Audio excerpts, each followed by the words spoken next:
Hey there, Knifetail here, bringing you a knife review of this Guardian Tactical USA-made OTF Scout.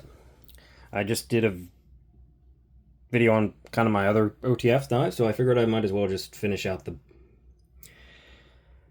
the trio, though one's not technically a review. Starting with specs, you have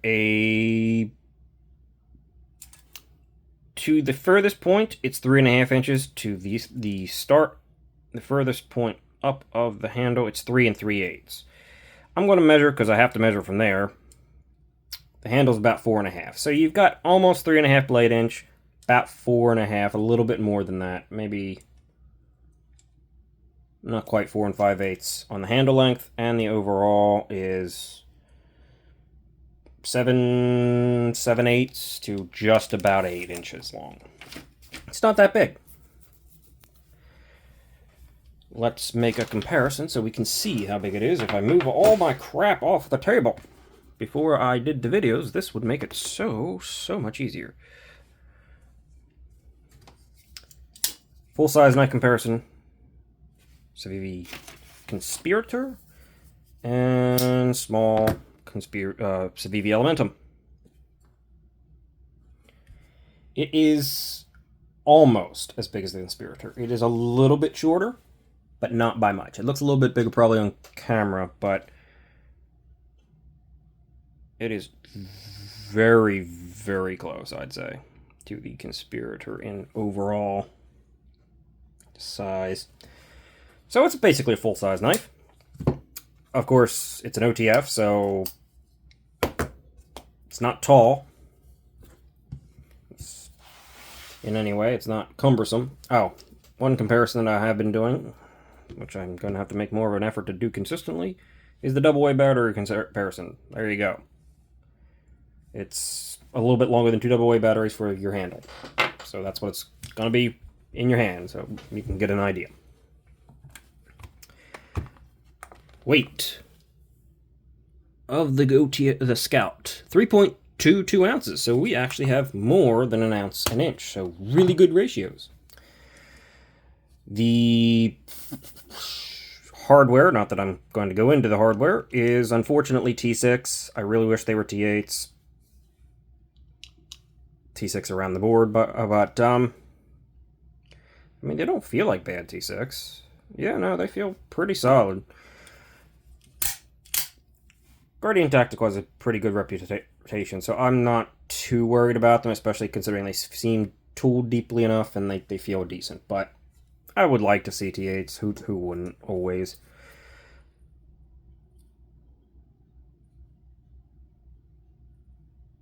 Are you closed? Yes, okay. It always has to make up a decision. 480 thousandths on the thickness. Pretty reasonable. Blade stock. 130 thousandths. Now, this is a little bit different than your regular Scout. I don't know how thick that is. Typically, OTFs are thick. They're thick behind the edge. They're just, I don't know why, but they are. People apparently don't want to use them as a cutting tool. I don't know. This, however, being a bit of a unique Scout, is hand ground. So, it's got a dual ground. Up here, it's quite thick.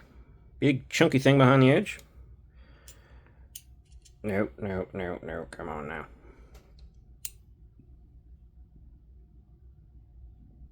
Yeah, jeez. Woo!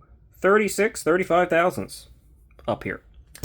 That is a chunky, thick boy behind the big old edge bevel. Back here, however, we have a hollow grind. A deep hollow grind.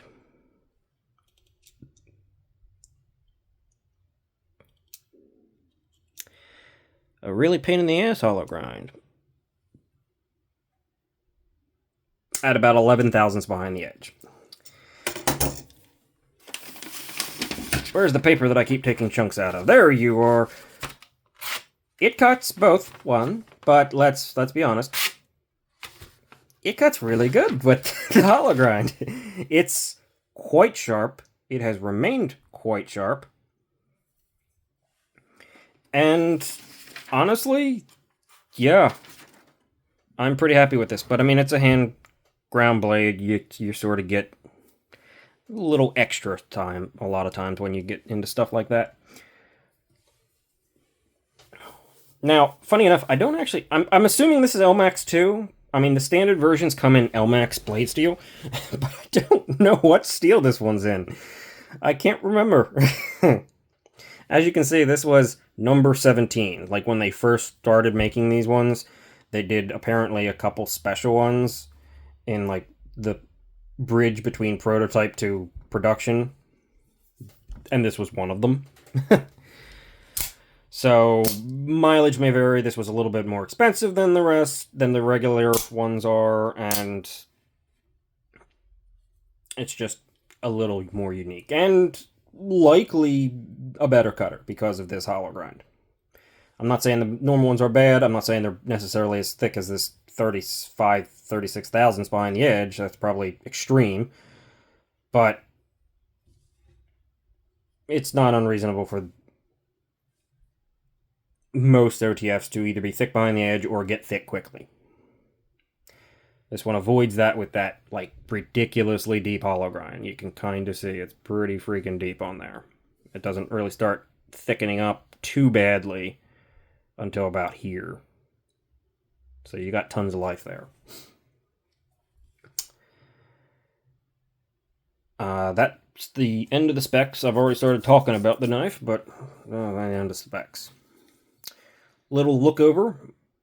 You've got satin blade in kind of multi angles. You got a satin running this way or running this way. You kind of got a very grainy, fine, almost not satin running this way.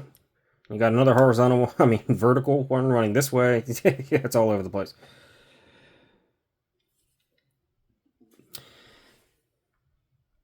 Again, regular ones do not have that. They have a fuller and just a more standard blade. You've got this really nice purple aluminum, which I really like this color. I don't know why, it speaks to me. With carbon fiber inlays on both sides, which I really like to see. I'm a guy who likes to see both sides of the knife done with design elements. The carbon fiber is pretty good. I did give it a little bit of a nick down to the back end, but other than that, it really doesn't have much in the way of voids. In fact, I don't think it has any. Like, there was a little bit there, and it got a little bit worse when I nicked it. That's about it. Pretty good carbon fiber. Finished really well. Smooth. Nice pocket clip. Good tension. Not too much. Continuous rise. Works. This works. This is a solid pocket clip. This one works. It's surprisingly deep for not being a deep carry clip. Yeah. I like that.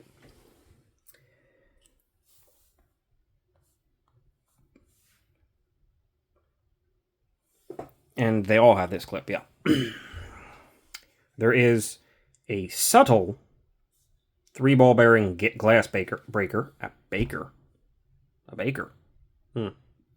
Well, you do kind of bake glass, but it's a breaker at the back end here. Haven't tried it, but I'm sure it would probably work. Let's be honest. If you give it enough force to most things that aren't, soft, you can get through some. You can get through glass or materials.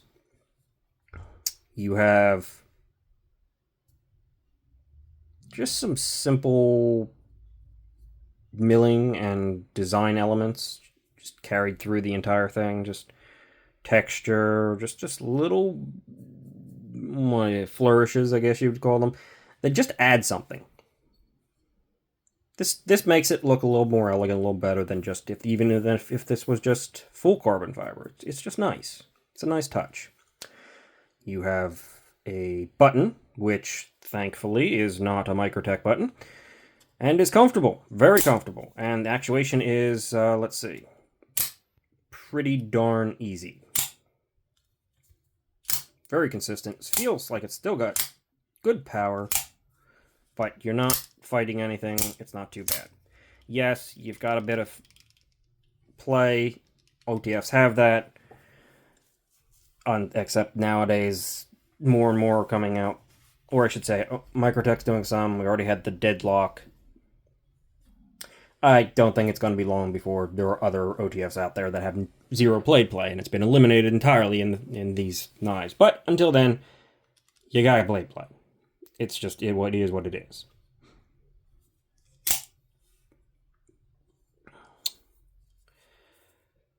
So,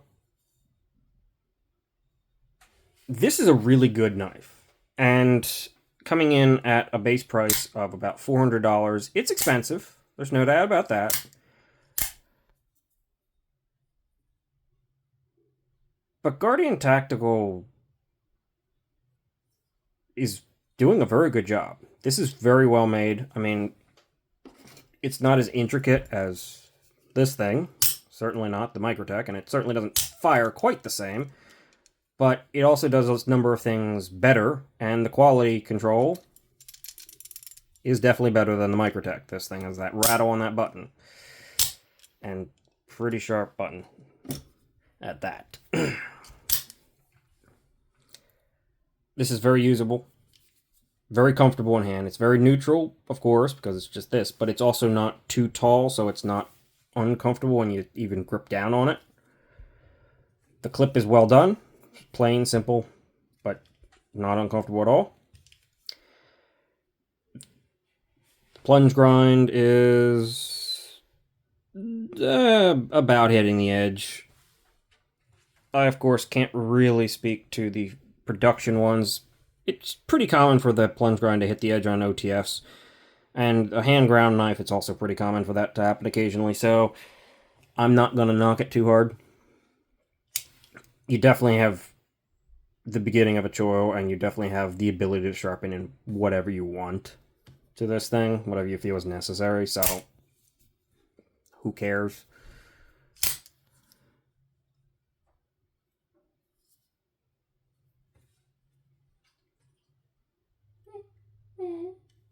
Yes, dog. I agree. So that's the Guardian Tactical Scout OTF. I like it quite a bit. And yeah, for if you want to go USA made route, that's at clearly a slightly higher tier than like your Kershaw Livewire. This is a pretty good one. Guardian Tactical is a good choice, I think. That's all. See ya.